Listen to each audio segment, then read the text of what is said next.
자, 그렇게 하면 결국 재방문 그리고 입소문으로 매출이 늘고, 매출이 늘면 식자재 폐기 부분은 계속 줄게 되는 선순환 구조가 됩니다.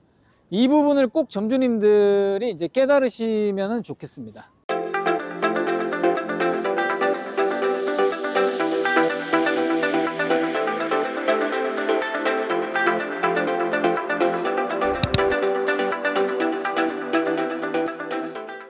안녕하십니까. 우리 동네 우동 맛집 우동키노야 김민찬입니다. 우동키노야는 원가를 어떻게 낮추나요? 특별한 거 없습니다. 그냥 본사 마진의 욕심을 좀 내려놓으면 돼요. 근데 이제 그게 본사 입장에서 쉬운 선색은 아니기 때문에 굉장히 어렵죠, 그 부분이.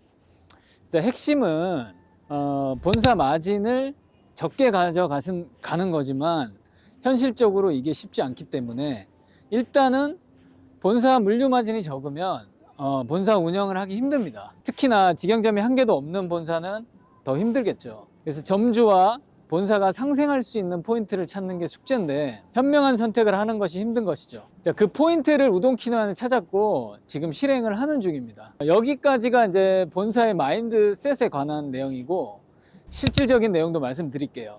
첫째, 물류를 직접 공급하는 것이 아니라면 대행업체를 써야 하는데, 이때 물류 대행에 대한 이제 이행 수수료가 적은 곳이 당연히 마진 구조를 좋게 짜는 데 있어서 유리하겠죠.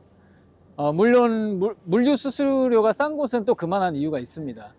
굉장히 많은 검증을 해야 하고요. 또 미래 가치에 대한 부분으로 유리한 협상도 해내야 합니다. 그리고 둘째, 핵심 원재료 등락폭이 안정적인 메뉴를 세팅을 해야 합니다. 특정 원물 중에서는 표준 시세 대비 몇 배씩 치솟는 경우도 있고 쇼트가 자주 나는 품목들도 피해야겠죠. 이제 그래야 본사가 안정적으로 운영이 될 수 있고, 본사가 안정적이어야 점주 원가도 잡아줄 수 있겠죠. 그리고 셋째, 메뉴 구성도 중요합니다. 무슨 말이냐면 식재료가 중복적으로 쓰여져야 로스율이 적어지고 재료 회전율이 높아집니다.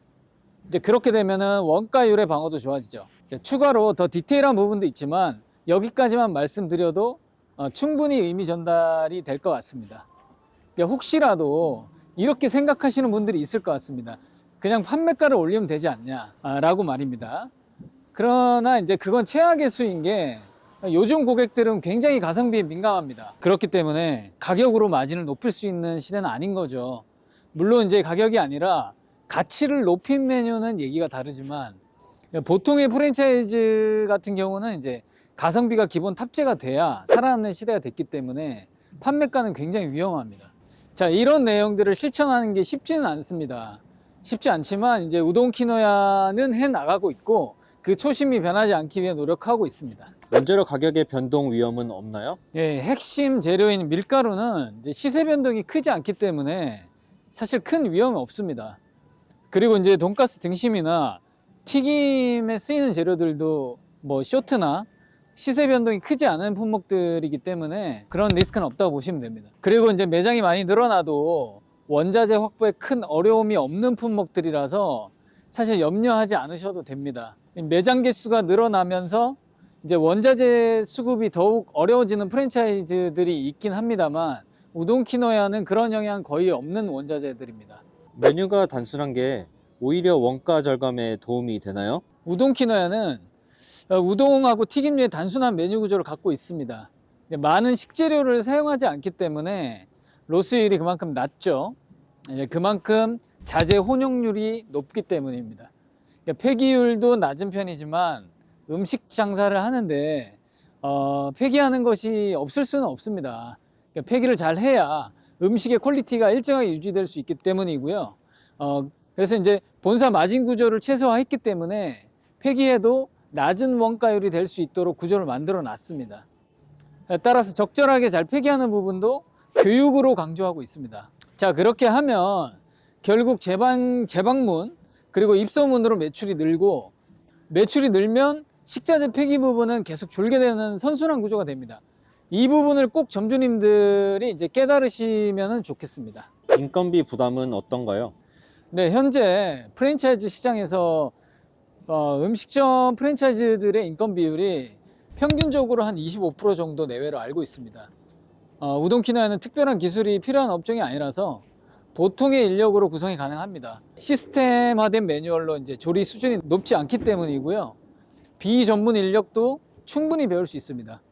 물론 이제 반복 숙달은 필수라고 생각을 해주셔야 됩니다. 직영점 같은 경우에 이제 23%, 24% 정도의 인건 비율을 보이고 있고, 가맹점 같은 경우는 그 점주님 관여도가 높은 곳은 20% 초반대, 그리고 관여도가 이제 낮고 흔히 뭐 오토 방식으로 운영하시는 곳은 25% 정도 나온다고 보시면 됩니다. 자, 요즘은 원가와 이제 인건비 모두가 높은 상황이기 때문에 직접 운영해서 이제 마진율을 극대화시키거나 저관여로 운영을 하려면 이제 고매출을 무조건 만들어야 되는 시장 구조입니다. 그래서 이제 우동 키노야는 꼭 직접 운영을 해서 인건 비율을 줄이고 마진을 극대화하시라고 조언을 드리고 있습니다. 매장은 보통 몇 명으로 운영되나요? 네, 20평에서 30평 매장 기준으로 점주님 포함해서 한 두세 명 정도의 정직원이 세팅이 되고, 파트별로 이제 파트타이머가 한두 명씩 세팅이 됩니다. 이제 물론 고매출인 매장은 직원도 알바도 더 세팅해야 되는 건 당연하겠죠. 이제 요즘 다찌형 매장은 홀 인력이 생략되기 때문에 좀 더 효율적으로 세팅이 가능해서 그쪽으로 추천을 드리고 있습니다.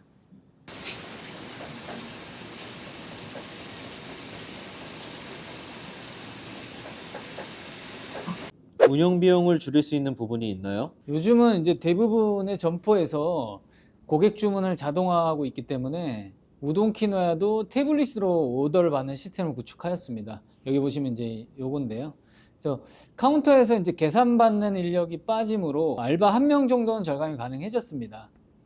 그리고 야채 절단기나 이제 기타 자동화 기기들도 이제 적극적으로 도입 중이기 때문에 그런 부분도 소소하게 운영 비용을 줄이는 데 도움이 되는 것 같습니다. 물류와 재고 관리도 편리한가요? 저희가 이제 초기 물류 수수료를 이제 많이 아끼려고 중소기업과 이제 초기에는 거래를 했고요. 이제는 매장 수가 늘고 물량이 좀 많아졌기 때문에 저희가 이제 11월 1일부터 그 삼성 웰스토리라는 이제 메이저 유통사와 거래를 준비를 하고 있습니다. 그로 인해서 이제 더욱더 안정적인 물류 공급이 가능하고 주사회 배송으로 이제 재고 부담도 최소화하였습니다. 그리고 이제 발주 시스템도 뭐 핸드폰, 그다음에 PC 등으로 다 가능하기 때문에 굉장히 편리하게 발주할 수 있습니다. 점주님께서는 장사에 더 집중하시면 됩니다.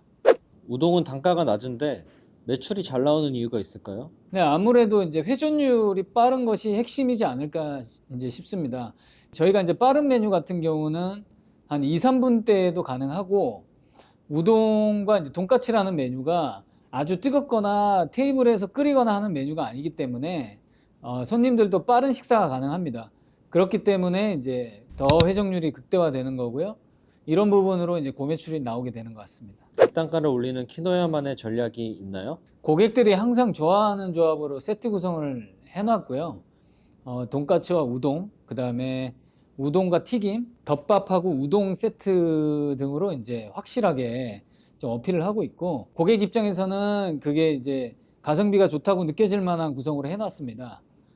그리고 이제 곧 출시될 자루소바 같은 경우도 돈까츠와 묶어서 판매할 계획이고요. 자루소바 세트도 이미 많은 고객들이 이제 그 소비로 증명을 한 아이템이기 때문에 매출 견인에 한몫할 것으로 예상됩니다. 그리고 사이드 메뉴도 다양하게 세팅이 되어 있기 때문에 메인 메뉴와 함께 이제 곁들이기 좋게 만들어 놨습니다. 그래서 자연스럽게 객단가가 높아지는 구조인 것 같습니다. 재방문율도 높은 편인가요? 저희 우동 키노야의 이제 그 우동의 질감이 상당히 특별하다 보니까 재방문율이 굉장히 높은 편입니다. 쫄깃한 질감의 이제 우동이 좀 중독적인 부분이 있잖아요. 그래서 그런 것도 있는 것 같고요. 그리고 이제 저희 우동의 육수가 좀 담백하면서도 그 감칠맛이 좀 있어서 질리지 않아 하시는 것 같습니다. 그러니까 너무 인위적으로 진한 맛은 좀 오히려 이제 재방문율을 떨어뜨리게 하거든요. 저희 그 구리본점 편 보시면 아시겠지만 최근 몇 달간 한 20번 이상 찾은 손님도 있을 정도입니다. 끝으로 우동 키노야의 다짐을 한번 들어보고 싶습니다. 이제 매번 강조드리지만 이게 결국에는 점주님이 돈을 벌어야 본사가 지속 가능합니다. 이제 본사의 마진을 극대화할수록 점주의 이익은 이제 멀어진다고 생각을 하고요. 이제 본사도 이제 회사 운영을 위해서 이익을 추구해야 되는 건 분명한 사실이지만 사실 크게 생각해 보면은 점주 이익이 떨어지고 그로 인해서 이제 점주가 이익을 올리려고 판매가를 건든다거나 그 다음에 이제 재료를 아끼거나 재료 퀄리티를 낮추는 순간 브랜드는 죽는다고 생각합니다. 그럼에도 불구하고 이제 그런 브랜드들이 생각보다 많습니다. 우동 키노야는 정확히 그 반대로 하겠습니다. 그 외식 프랜차이즈는 점주의 이익 이전에 고객이 있어야 합니다. 고객이 찾아주는 브랜드가 되어야 점주와 본사가 이제 생존을 할 수 있는 거죠. 특히나 요즘 고객들에게는 엄청 많은 선택지가 있습니다. 더더욱 본질에 집중하고 가성비를 높여야 합니다. 키노야는 대중적으로 자주 찾는 메뉴 구성 속에서 특별한 우동을 선보이는 전략으로 고객에게 감동을 줄 수 있는 브랜드가 될 것입니다. 감사합니다.